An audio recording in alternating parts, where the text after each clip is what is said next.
yarahanuye aravuga ngo Valentina ngo Imana ngo iramubwiye ngo uriya muhungu wahimbye ngo Satani ngo niwe mugabo wanjye ariko ntago ari we Sadu yarakubeshye. Umunsi Prince Kid na Elisa bazabana nge nzareka kubwiriza ako se nabireke oya nabireke Yongwe aho uri hose ubimenye naho mwajyana wafatiraga kaguru Theogene cyangwa Diane ngo barajyanaga ngo Pastor Theogene agiye gukora ibyo ngibyo ese wamufatiraga kaguru bikoze kuyiheje turi mu bihe bya nyuma yarari Pastor Claude nta mavuta y'Imana muri kubera icyo muriho rero ari wowe wabigenza ute? Yego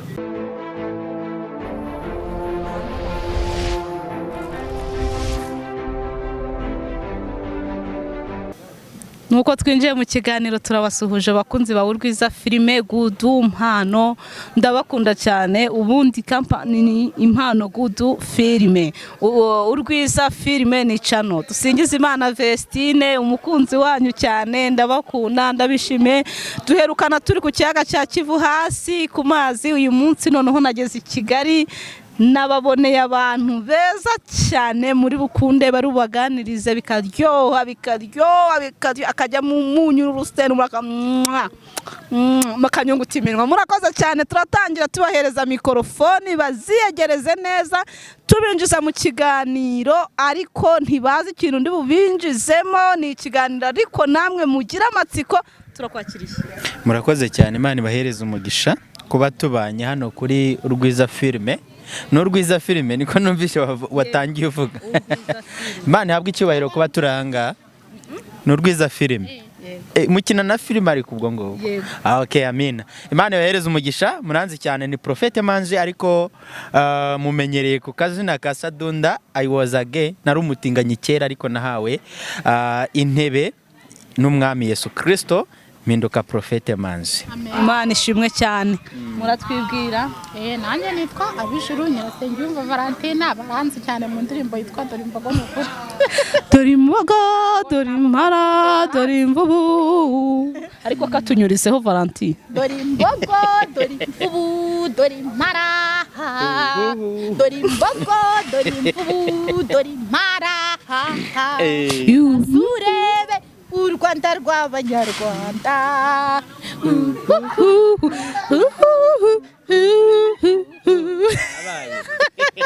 mwamwumvise rero ni Vava guturuka Inyamasheke akaba Nyamasheke turabasuhuje mu ntara yacu rwose y'Iburengerazuba ariko ndasuhuza Vestine abazina banjye mu karere ka Karongi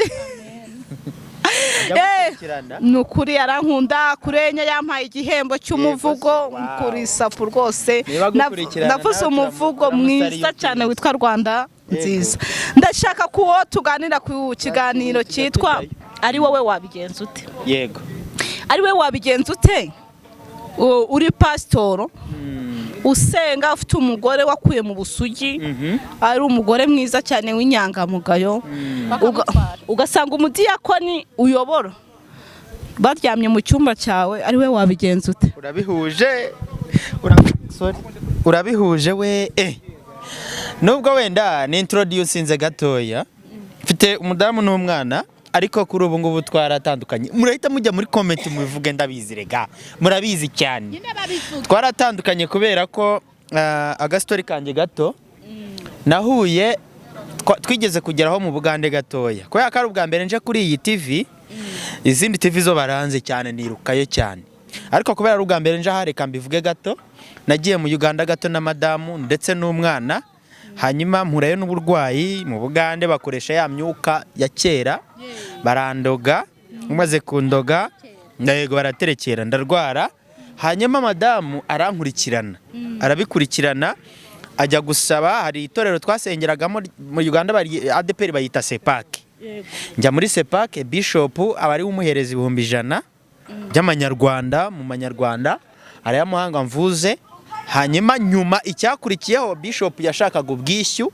butarayo mafaranga ashaka kumutwara nyuma yaransenyeye nicyo gituma ubu ngubu tutari kumwe madamu yaragiye ukwe wenda turi muri process zo kugira ngo agaruke nyine ni ibintu birebire cyane yego ni birebire cyane ntago nabitondekanya ariko se wa mugani ku muvandimwe icyo avuze ari we wabigenza ute bikubayeho ako kanya nuvuga ngo ahise atanga urugero ariko bihita bihura mise nemera ko ari umunyamasengesho kandi Imana yo mu ijuru gukomeze urumva rero ahise abihuza kandi kwerekwa kuri kubiri hari ukwerekwa bugacya wabyibagiwe hari no kwerekwa bugacya ubyibuka ibyo bucya twibagiwe ni kwa kurota ibyo twarose bugacya tukibyibuka ku buryo uwo warose none uwo warose ari we ukugarukaho n'ubu ngubu ukagenda ukabimubwira aho ugiye hose ukabimubwira iryo niyerekwa nishurirwa rya Nyagasani aka kanya uyu nguyu kuba yarabyereswe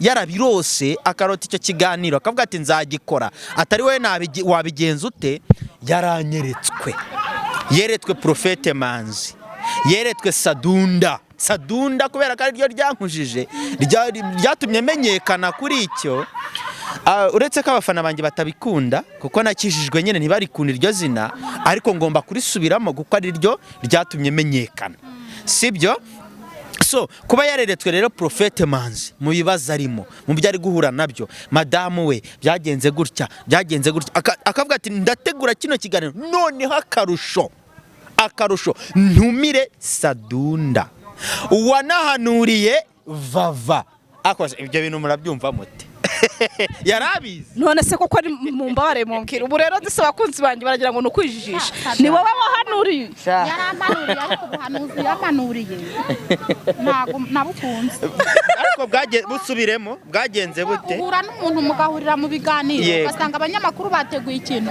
bakabwira umuntu ngo naguterera ivi ngewe mu nzozi zanje umusore wahanuye ntawe nkunda naguhanuriye yarahanuye aravuga ngo Varatina ngo Imana ngo iramubwiye ngo uriya muhungu wahimbye ngo Satani ngo niwe mugabo wanjye ariko ntago ari we Sadu yarakubeshye ntabwo mbizi kubera ko impamvu njye nabizi ntabwo njya nkunda abasore bapfumuye amazuru njya nkunda abasore bambara amaherere ntago ari byo noneho akarusho rero nabonye ikiganiro yakoze uwo muntu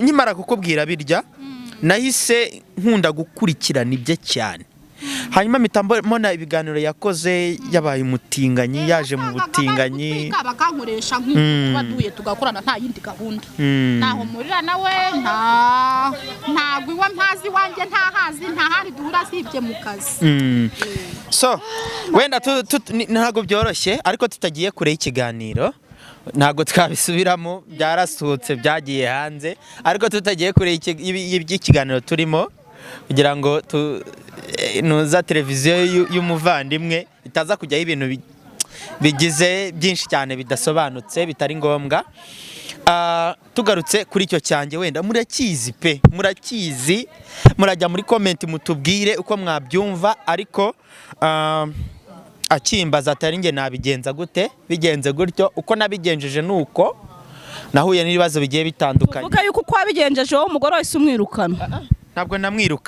ntabwo namwirukanye ahubwo bikimara kubaho reka wenda nkomeza agastori n'ubundi ntacyo bitwaye bigikomeza kubaho cyane ko byabayeho turi kuri televiziyo ntavuze izina murayizi mwakunze kubinkurikirana mfite abantu bikibuye bankurikirana bahehe hose ego na za Rutsiro ariko bikimara kubaho twaratashye mu rugo tuba Kimisagara munsi aho bita mu Nyakabanda ariko we akagira umuvandimwe we wabaga i Masaka aza kuhimuka ajya Kimisagara hejuru aho bita za Ntuza aho bita za Pandagare hejuru urumva ko urenze mu Nyakabanda urazamutse ni kure hanyuma twavuye kuri televiziyo ahantu mu biganiro ngeze mu rugo ndapakira kubera umujinya naringize kubera ko umujinya nawugiriye aho ngaho n'ubundi byari umujinya ko yaradusenyeye kandi ari pastor twari tunambaye njye nari nambaye gutya nawe yambaye inkange dukunda kwambara kimwe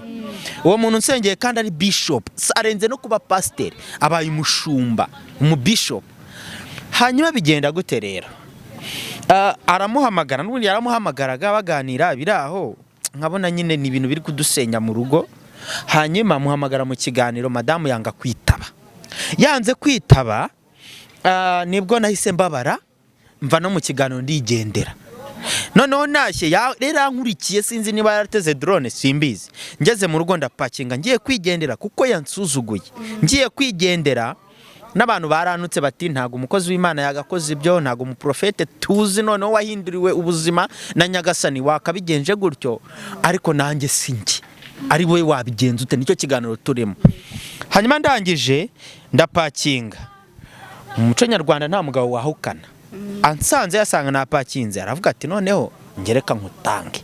Agenda ntamwirukanye, arigendera. Akigenda ntago yagiye iwabo kuko umuryango uba mu Bugande. Yagiye mu muryango we wa hano mu gihugu hano muri Kigali. Noneho babura uko babigenza, umu bishop arakomeza mugendaho, bahita banahimuka. Arahimuka nibwo yagiye za Pandagare hejuru. Ibyo turi gukora byose turi kubikora tumusanga aho ari Pandagare. Turi gushaka umucyura tumusanga Pandagare. Ariko nta bundi buryo nari kubikoramo, nubwo abantu bambwiye nabi bakanuka benshi, gusa nanjye ndihebye. Misenjya imisatsi nari mfite ntago nari meze gutya. Nari mfite akanyogosho kandi k'umusatsi hejuru. Mitanjya muri saluni bankira ibintu by'umweru. Ibintu by'umweru, reka mbereke iyo foto. Nyine impamvu ibyo bintu by'umweru babikoze, naragiye nabyo narwo n'urugendo. Naragiye njya umuntu yarampamagaye kubera inzara. Nta murabizi ibintu by'iki gihe ni inzara biteye ubwoba umuntu aba arimo gusa. Ngira ngo murabibona cyane, byereka abadukurikiye mu birebe. Nyine urabyumva, wenda baraza no kugashyira ku ifoto kuri video mu birebe ukuntu byari bimeze. N'uyu muhungu ntabwo byoroshye, reka tumureke kumuvuga. Hanyuma ubwo hari igihe bucya ufite ntuza mu mutwe, toroma mu mutwe. Noneho umuntu akagufatanya n'inzara ufite na toroma ufite mu mutwe, akavuga ati mbo byukuze muhereze. Yarampamagara ambwira ati niba ushonje ngwino ngugurire ibirayi. Ngiye musanga muri salo yiwe, musanze muri salo yiwe. Ego aho kunshyirira ibirayi mu mutwe arenza ku birayi, none ankiriramo n'ibirenze ibirayi. Niyo mpamvu mbona mfite ubwanwa bw'umweru ntari umusaza. Sinakubwiye ngo mu inshuti ugendana nazo n'uyu nabibwiye. Ugomba kumenya inshuti ugendana nayo iyo ari yo. Urakoze cyane. Nuko rero njye rero kubera ko ngenzwi kuri YouTube n'abafana baba bamamagara bati ngwino tuganire. Kubera ko nyine abagufatanya n'ikibazo urimo. Sibwo ngiye ngezeyo abinkoze mu mutwe no mu bwanwa hose, mbaye nka ruburi wo kuri ntuza muri salo yiwe. Nyine aho narindi urakoze, aho narindi njyaho narindi ntabwo narinzi ngo ndi hehe. Nari mfite turoma, umugore aragutaye, nyirinzu bibaye ibibazo, ibiki byose bibaye ibibazo. Nukuri kw'Imana ntago wabura toroma y'ibyo ngibyo. Mu kubinshyiramo ndicara pardo gato. Ego urumva ndicara bakajya tunkiraho nkareba nitwiza, nkajya reba nitwiza inshwinshwiri nkabona mbaye keza. Ariko satani iki turafite abana nako ntago byoroshye. Ubwo icyabayeho ngiki rero, nyuma dusoje kubikora kunshyiraho ibyo bintu, yahise ambwira ati ngwino dukomeze, hari abandi bafana baraha tugende bakugurire fanta umwe. Noneho ngiye nasanze biteretse inzoga zuzuye ameza. Ntago nanyweye, inzoga zuzuye ameza, amafiriti biki byose. Umutima ati fataho umwe kuko ndashonje. Nari nshonje n'inyota nari nyifite nyine. Ati fataho. Nagiye kubona nyakubyara Imana yonyine yo mu ijuru ibitumye telefone yanjye irasonnye.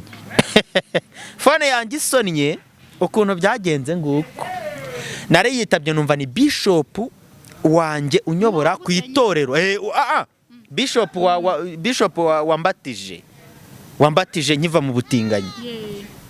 arampamagaye ko ni nawe tw'itorero nsengeramo. tuba tubita abapasiteri. Ni umushumba, ni bishop, ni umushumba nyine ukuriye abashumba nyine abapasiteri babo. Abarampamagaye ati ibibazo byanyu no mu rugo ndabizi, fata moto nonaha unsanga hana. Ndavuga nta tike mfite ndakwishyurira. Ako kanya nahise nibagirwa ibiraho, fata moto. Yesu abaransindishije, ngezeyo nsanga anahavuye arambwiye ati wowe watinze nagibwa tuzahura ubutaha. Ndavuga ati ni Yesu wo mu ijuru bikoze. Ndumva bikomeye, ndumva bikaze, nyamara disi Imana ishimwe ari we wabigenza ute. Rero narayiteguye abantu akajya batanga ibitekerezo, ariko koko mbonye ko ari yerekwa. Muretse gatoya dusabe Sadunda wadutumiye adushyirireho iriya video y'uriya muntu wavuze kuri Kid. Ejo bundi narasohotse ngeze mu Giporoso, mura n'abantu b'abakobwa bari kuvuga bati Kid ntago uriya mukobwa bakwiranye. Yazaga kujyana Miss Jori, ni Jori umwe w'inzobe cyane. Oya Elisa. Hoya hari undi witwa Jori bavugaga ngo niwe yari kujyana. W'inzobe nanutse. Ngo ntago Elisa bakwiranye, ngo yazaga kujyana. Elisa ngo ni umukecuru ariko. Ngo yazaga kujyana Jori. Baravuga cyane ngo arameze nk'umukecuru, ngo mu gatuza hiwe, ngo amagufa ngo aranamye. Ibiki n'ibiki, ngo intoki ze ngo ni ndende cyane, ngo zimeze gutya. Ndavuga ntariko reka mbabazi. Buriya hari abakobwa njye nahereye kare mbivuga, nimba uzi ko uri umunyacyubahiro waravutse aheza kujya ufata umuntu w'umukene ukamusuzugura. Barambona baraceceka. Buriya Kid kuva gufungwa kwe ndamukunda cyane. Nakundaga kumva ukuntu bavuga ngo yararenganye afunguye, mbwira Imana nti urakoze. Ari wowe umaze gushyingirwa, baravuze ngo ntabwo ukwiranye n'umugabo. Iyo video y'uwo muntu wayibonye, aka kanya ari kwifuriza gatanya. Mbega igihe cyo kujya mu kwabuki kirageze, ayo niyo magambo agiye kugira gute gukurikiraho. Ari we mbese wakifata gute? Oya muri ino si wagereza mikoro neza abantu batumve kumva kako. Ntabwo bazaba rongera urabishimano bivuze mu buryo bw'Imana. Niba bana ngewe nzareka kubwiriza. Amen. None se kuvuza amina nawe urabishyigikiye? Izi mpamvu z'amina. Reka nkwereke impamvu z'amina. Oya. Kuba ari sahananutse abantu bamuna ngo aranutse n'umukecuru ucyatabyibuha. Banza wumve gato. Uyu aravuze ngo niba bana nge nzareka kubwiriza. Ese ko babanye? Dore Bishop se yakoze ikiganiro ku rugendo online kwa Sam Gakire. Uyu mupasitoro niba sinzi nawe yaturutse, yakoze ibiganiro baraza kumunyuzaho, baraza kumucishaho nacyo mumubone. Yakoze ibiganiro kwa Sam Gakire avuga ngo umunsi Prince Kid na Elisa bazabana nge nzareka kubwiriza. Ako se wenda nabirekere. Oya nabireke. Ni kimwe n'ibya Pastor Claude wavuze ngo nuza ngo bamora iki, ngo niba mufunga nibyo ara ngo niba mufunga ngo azareka ngo azacuruza akabari. Ese aho uri Inyamata mu Bugesera iyo ngiyo ucuruza akabari tubwiza ukuri. Buriya hari igihe Imana ikwereka ikintu kizaba, wowe ugahita wirukanka ugahita ugihana utabanje, agahita agiramo ukagiramo ubwenge bukeya. Sibyo bintu natangiriyeho kare nkavuga ni tugiriye yerekwe ebyiri. Edouard bamuriye mufite iwanyu mu karere kanyu cyangwa se mu murenge ukomeye w'umuyobozi, umva wishimye nawe bikakunezeza cyane. Ariko uriya mugabo kugira ngo ave ku buyobozi ni ibintu byaje bigize gute bitunguranye. Kiriya gihano ndacyamubwira aho ari yihangane kandi ukomeye. Imana ikimwihereye. Ahubwo we navayo azavuga ati se ko nubaka ama etage ari mfite kandi nshimira yabonye ishuri. Ko nubaka ama etage Imana yampaye umugisha wo guhura na Perezida wa Repubulika. Aka kanya hari umukecuru navanye muri Nyakatsi ufite inzu yo kubamo. Ese iwacu hari umusaza ushimira nahaye. Iyo mihigo ni Imana ishaka kurusha kuguma wubaka amazu agerekeranye. Ariko se reka nkubwire, twebwe ibintu bya YouTube twabifasha hari wenda nk'igikoni cyangwa ari ikindi kintu uzamuka ukirirwa uririmba utuntu twose ushatse, uri mu gikoni uri mu murima uri guhinga utangiye kuririmba ngo ngazabazana uje no kuri YouTube. Reka babwire YouTube ikurikiranwa n'abantu benshi kandi batandukanye kandi bazi ubwenge. Nta muntu ukurikirana YouTube utazi ubwenge, si bibaho. Umuntu ukurikirana YouTube wese ni ufite smartphone, kandi ntabwo watunga smartphone utazi ubwenge. Ntibishoboka, ntibibaho. Uraje ujya kuri YouTube ugiye kubeshya ikintu, none nabonye ngo Pasiteri Yongwe nawe ndamuza. Pasiteri bino minsi ndemba ndi kubazaho kugira ngo dushyire ibintu ku nzira, tubishyire ku birangire, sibyo? Pasiteri Yongwe araje amaze kubona Pasiteri Theogene yitabye Imana, yamurushaga fame. Icyo nicyo cya mbere.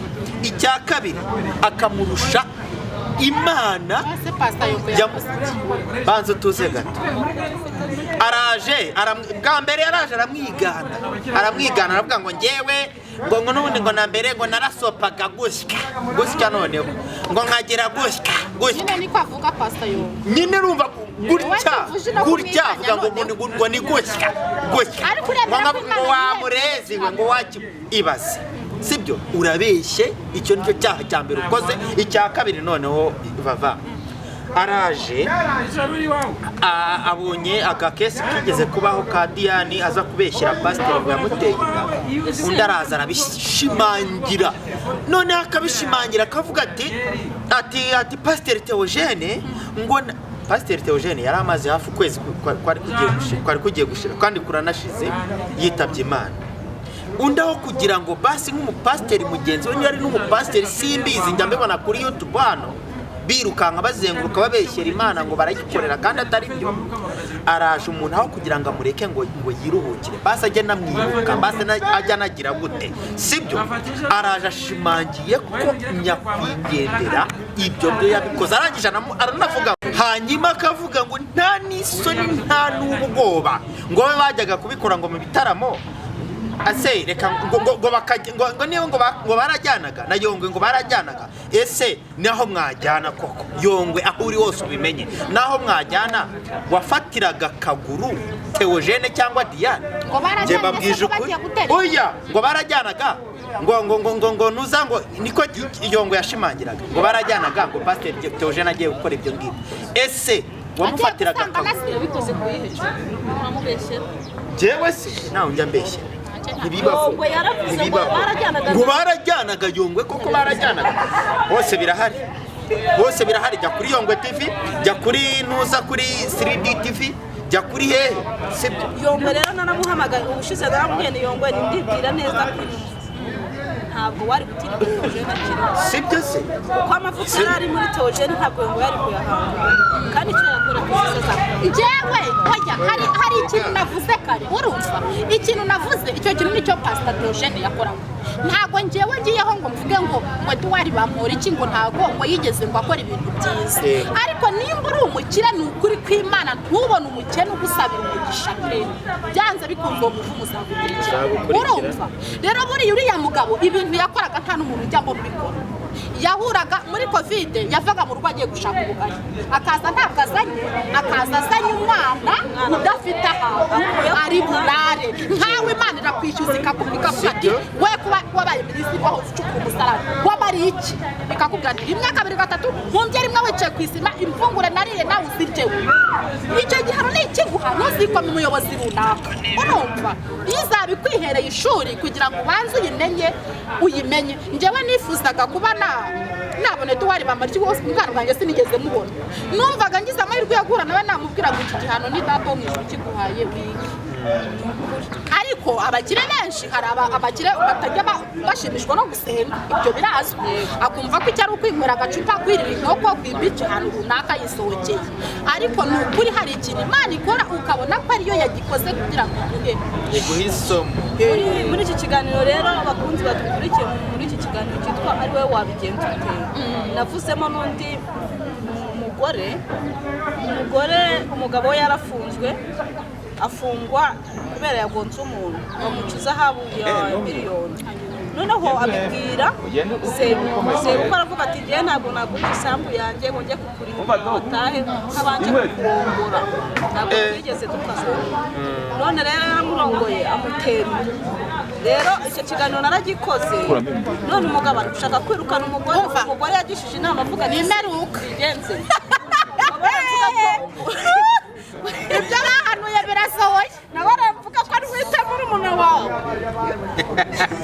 ubwo rero abakunzi badukurikiye mukomeze mutange ibitekerezo ariko se dusobanurire uburyo abigenza turamuha njyewe rero reka nkubwire ari njyewe byabayeho ntabwo wazasanga mu rugo rwawe nta nubwo nasongera kugira ngo ute kuryama kandi wararyamanye na sawa umugabo atahe ntabwo nabana nawe wafata undi mugore kuko ishyano riraguye najya kuryirengera nkaryirengera nkaryikorera urumva ukazana uwawe mugore njye nkazabyarana na so ubukwe gusa ntabwo najya njya kubyarana na so ngo mbyarane nawe none se ari wowe wareka umugabo wawe agafungwa none ko ishyano ryaba ringwiriye iyo ishyano rikugwiriye hari indirimbo ivuga ngo ishyano riratugwiriye koko dusinze umunezero rero nimba byaramugwiriye ariko uwo mugore ndamusetse njye umva nkubwire ukuntu uwo mugore musetse uwo mugore yagiye gusambana na sebukwe kugira ngo bamuhe kugira ngo sebukwe agurishe umunani kugira ngo agurishe yajya gusumuna agurisha umunani niba atarawufite w'iwabo none se yamwihorera bakamukatira imyaka 5 igihe kikazagera 5 aho ari kutwumva kuko yadusiye kuri za filime yaduhije ikiganiro birasohoye ariko birakomeye dusoza rero tubone kubwira Yongwe na Claude ariko wa musaza we nawe uri inkozi y'ibibi aho uri hose uri inkozi y'ibibi kazana yanyuranyurije umwana babibwiriye pastor Yongwe na Claude iyi si niko bimeze pastor na Claude rero Claude twahuriye nyabugogo mureke mbabwire nabyumva azabimenya kuko byabaye uyu Bugesera yari yarabuze na moto yabuze moto Claude uzi ko bafite imodoka kandi njye nanga profete manzi naye ko ateza abantu oya njye bagomba kuza amabyiza n'ibyo oya wivuga urupfu ejo bundi ajya mu bukwe bwa ntuza oya sorry ejo bundi yagiye mu bukwe bwa saro ejo bundi yagiye mu bukwe bwa saro twagenze mu modoka niba ariye ntabwo niye nimba ari inshuti ze ajya mu bukwe bwa sarongo ariko twagenze mu ko no modoka kubona muti mugezaho ubukwe bwabereye umudamu wazi no gutwara imodoka ikamubera shabuda profete nabyo gusebya pastor sawa ngewe ngo naje mu modoka yanjye nanjye nayijemo ngiriya ayiparitse ubwo se nibyo rwakabimenya ntabwo ari yanjye nayo mfite nzayitira ejo nzayiza ukuri pastor Claude ni amakuru mufite muzaza tugeyo ni abakire bafite n'imodoka nta mugore pastor Claude reka ngukeze mpamvu ugiye nemera ko ayifite ikiganiro cyose akoze cyakora yayibonye ariko habaye ni nkanjye nayiguze cyangwa nkagura moto yayibonye yibabaye kubera ko ikiganiro cyose ngiye ngo naje mu modoka yanjye ngo nta muntu wanguriye esanse uvuga ko ari kuyamamaza cyakora niba nayibonye koko ayibonye ntacyo mwumve se turi mu bihe bya nyuma yarari pastor Claude nta mavuta y'Imana muri kubera icyo atamuriho rero yarari muri resitora nanjye nari nyiri yego manumva yitabye telefone oya se mwimvangira rero ni umuntu yayoboraga ahita abaza umuseriveri ngo yewe hano ni kwa muri resitora guteze umuntu w'Imana yabaza gutya bakamusubiza gutya ubundi se reka mubaze kuko natubwira amafuta afite nahagarare ariko shagange yigeze asengera ngo mu izina rya Yesu ngo gusanga n'umugore wa perezida mwarahuye kuko n'umugore w'umudugudu wacu n'umuzi bizasohora kuko iravuga ngo nzagaruka numvishe ubwoba bunyishe reka nibwirira abantu ubwoba buranyishe n'umugore w'umudugudu wacu sinahura nawe urakabije ni izina ry'Imana yo mu ijuru kuguhanura ibintu bizima kuko iravuga ngo nzagara ku bitugu by'abapfapfa none uriya mubyeyi nabona ahuriye nawe icyo njye nashakaga kumubwira rwose nta mukozi Imana wo kugira umuntu ungana none se akava mu nkuru ya ibinyamakuru akabizenguruka ibyo bintu ari kuvuza n'abantu bo mu Bufaransa barabivuze nta Bibiliya yasomye nta nama yatanze mu batandukanye ngo abari ni ibintu ngo bagize gutengwa bari noneho avuge ngo nanjye ngo nakora umuntu ukanze ngo njyewe ngo ukora umuntu ngo ndabizi ngo n'umwana ngo narariraga kuko ni ikintu umupasiteri Yongwe icyo ni ikintu wakamamaza kuri YouTube ni Zaburi ni ibyahishuwe ni itangiriro ni mureza keri ukora umuntu rwose niba uri pasiteri niba ari no kubyitira kugira ngo ukuntu utwike navuze ko umuriro w'Imana nawe ugiye kuza nawe ugatwika ngo gutwika gisitari ariko hari n'undi musitari waruta mwese uzaza ugatwika Yesu wenyine niwe musitari wa mbere mbabarira ngewe nisoreze nibwirira abantu badukurikiye kuri no TV njeho vuba nshyashya sibyo nge nitwa Prophete Manzi nkaba I was a gay nari umutinganyi kera mfite ubuhamya burebure harabo nahindura harabo nafasha hari n'abamfasha none yego nzazi Karongi Karongi ndahahora nkora amaza gusa nzaza mbakore mu ntoki ntacyo bitwaye ariko hari benshi baba bashaka kumvugisha harabona hindura abo twaganira nimero yanjye ya WhatsApp ni 0780 57 10 wampamagara tukaganira ntacyo bitwaye naguhindura nawe wampindura kandi Imana iguhereza umugisha. Bava ushobora kugira kandi kantu wabwira baduteza ikintu nabwira abantu baduteza amatwi namwe nkababwira buriya iyi mihanda ibamo byinshi bamwe baba bashaka gusenyana abandi banengana abandi basuzugurana njyewe buriya ntabwo njya nkunda gukora ikiganiro mvuga ku muntu ariko abantu bakuru udutsiko bakavuga ngo runaka uriya ngo rananutse ngo ntabakwiranye n'uyu nguyu Imana yibonye badakwiranye ni ukuri baratandukana mutabigizemo n'uruhare mwebwe urumva rero kuvuga ngo Valentina ngo ni mugufi ngo ni yize ngo ibiki ngo umugore akite ngo ntibakwiranye ngo ibiki twebwe abantu tuvuga uko tubyumva nuko amarangamutima yacu ariko Imana yo ibizi ukuri rero abapasiteri narabanenze cyane ndabanenga babonye umwene wabo atabarutse bavuga ibintu bazi n'ibyo batazi bavuga ibyo bahagazeho n'ibyo bataha kandi biravuga ngo ntugashyushye inkuru ariko njyewe ntabwo njya nkunda kuvuga ku muntu yavuga ukuri yavuga ibinyoma ngo nkunda kumuvugaho cyane ndavuga ni iki ngiki ntabwo ari cyo ariko bitavuze ko wakuriza inkuru uvuge ngo runaka ngo yabyaranye na runaka ngo nari imari ukajya gusanga bakajyana n'undi ko ari ibintu bikorerwa mu kwihisha bigakorerwa mu kwihisha ari abantu babiri murajyana rero niba umuntu abatabarutse nta mpamvu n'imwe yo kumuherekeza amagambo mabi rwose aho uri hose ujye utekereza uri ku mihanda uravuga ukuri ese urasebanye iyi mihanda turiho uyisuzumeho ujye ukoresha ukuri kandi urakoze cyane kandi muzagaruke bakunzi bacu mukore subscribe mutera comment muramukoze mukora na share ni ku Rwiza Filime.